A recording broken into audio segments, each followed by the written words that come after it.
Patriot di Suara Patriot bersama Chandra Tua. Edisi kali ini kita ambil tema Macan Kertas dari Timur, Janji Palsu PKC dan Runtuhnya Ekonomi Raksasa Kedua. Kenapa disebut macan kertas? Karena banyak yang mengira macan menakutkan, tapi ternyata hanya kertas. Jauh dari menakutkan, yang digunting rapi dan dicat emas. Indah di mata tapi hancur saat disentuh realita. Pada tahun 2001, dunia menyaksikan satu langkah besar dalam sejarah ekonomi global. Republik Rakyat China resmi bergabung dengan WTO, World Trade Organization. Banyak yang mengira ini adalah awal dari era baru keterbukaan, kemajuan, dan reformasi demokratis di bawah pengaruh pasar bebas. Tapi 2 dekade berlalu, janji itu tidak hanya dilanggar, ia dikubur dalam-dalam oleh PKC. Ekonomi China tumbuh karena AS, tapi berkhianat dalam janji. Amerika Serikat adalah aktor utama yang membuka pintu bagi China ke WTO. Presiden Bill Clinton waktu itu menyampaikan dengan sangat yakin bahwa dengan memberi China akses ke pasar global, Beijing akan terpaksa membuka sistemnya, memberikan kebebasan, dan menghormati aturan internasional. Namun, apa yang terjadi? Apakah China menjadi lebih terbuka? Jawabannya, tidak. Yang kita lihat justru sebaliknya. Kontrol negara semakin ketat, kebebasan sipil dibungkam, dan sistem ekonomi yang katanya pasar bebas tetap dikendalikan secara total oleh PKC. Dunia mengizinkan China berdagang di panggung internasional, tapi China membawa aturan lamanya sendiri ke atas panggung itu. Negara yang konon berkembang kini menjelma menjadi eksportir terbesar penipuan ekonomi dunia. PKC menyalahgunakan WTO, perdagangan bebas ala modus. Strategi ekonomi China pasca WTO sangat licik, atau jika kita bicara dengan terus terang, jahat.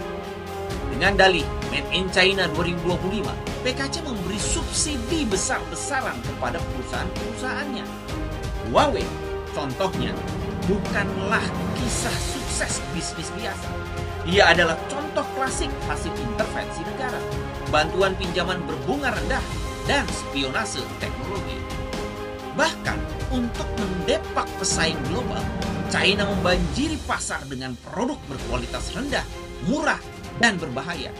Minyak goreng dari limbah, susu bubuk beracun, hingga beras plastik menjadi komoditas ekspor. Inilah wajah sebenarnya dari raksasa ekonomi China mengejar angka sambil mengorbankan nyawa. China adalah macan kertas dan kini mulai terkoyak. Kini, di balik pencitraan sebagai macan Asia, China sedang menghadapi kehancuran ekonomi yang tidak bisa lagi disembunyikan. Di kota Guangzhou, kotak makan yang seharga 4 yuan, sekitar Rp9.000 laku keras. Masyarakat berbondong-bondong hidup dengan mie instan dan acar sayur. Bukan karena pilihan, tapi karena tidak ada lagi daya beli. Shanghai mencatat penurunan konsumsi sebesar 14%. Tingkat pengangguran melonjak, dan di Changchikau, gaji kembali ke level 10 tahun lalu.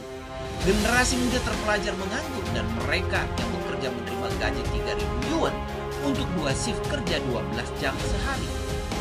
Apakah ini kemajuan? Resesi bukan hanya soal angka, tapi soal hilangnya harapan. Di perpustakaan kota dan gerai Starbucks kini penuh dengan pria parubaya menganggur yang datang setiap pagi. Mereka bukan malas, tapi terbuang. Mereka tak bisa bersaing karena sistem ekonomi yang semu telah runtuh. Bahkan di toko-toko fisik di kota besar tutup 93%. Kota yang dulu kini hidup menjadi kota hantu. Ini adalah konsekuensi gagalnya sistem komunis. Kehancuran ini bukan semata karena ekonomi global atau COVID-19. Ini adalah hasil langsung dari ideologi dan strategi jangka panjang PKC. Mereka lebih memilih membangun citra tak terkalahkan daripada menyelamatkan rakyat. Ketika Amerika menaikkan tarif, PKC bukannya berunding dengan jujur, tapi malah menyebar propaganda. No kneeling, no kneeling. takkan pernah berlutut. Mereka membakar semangat nasionalisme palsu, sembari diam-diam menurunkan tarif dan memohon negosiasi dengan Trump. Kontradiksi luar biasa dari wajah ganda PKC. Manis di depan, namun buruk di belakang. Para komentator seperti Wu Jialong dan Yuan Hongbing sudah mengingatkan PKC adalah rezim yang menghalalkan segala cara. Bahkan kelaparan massal yang membunuh jutaan rakyat dulu akibat kebijakan Mao, lompatan jauh ke depan yang mengakibatkan kematian sekitar 40 juta jiwa rakyat China, dijadikan pembenaran agar rakyat belajar bertahan dalam perang tarif. Inilah mentalitas PKC. Rakyat boleh miskin, tidak apa-apa rakyat mati asal partai tetap berdiri berkuasa sepanjang masa. China tidak pernah berniat untuk berubah. Mereka hanya mengejar keuntungan dari sistem global tanpa pernah berniat mematuhi aturannya. Mereka bukan partner dagang sejati. Mereka adalah predator ekonomi. Dunia harus sadar, membiarkan China terus berperan di WTO dan pasar internasional tanpa reformasi politik sama saja dengan menyuapi seekor ular. Ekonomi mereka tampak besar, tapi struktur dasarnya lemah. Macan ini tak punya taring karena taringnya palsu dibuat dari kertas dan sekarang mulai terbakar. Indonesia harus berhenti terpesona oleh angka-angka pertumbuhan China.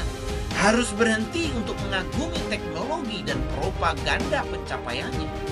Karena tidak mungkin pencapaian kesejahteraan yang berdaya tahan dan berjangka panjang jika dibangun dengan kebohongan, penipuan dan kekerasan alias berandal. Yang kita lihat sekarang adalah negara yang tampak kuat di luar, tapi rapuh dari dalam. Kita harus waspada terhadap pengaruh ideologi komunis yang mengorbankan rakyat demi ambisi segelintir elitnya. Jangan sampai kita juga menjadi korban berikutnya dari macan kertas yang kini mulai hancur diterpa badai. Indonesia, bangkitlah. Komunisme adalah jalan buntu. Mari kembali tegakkan Pancasila. Salam patriot untuk Indonesia berdaulat.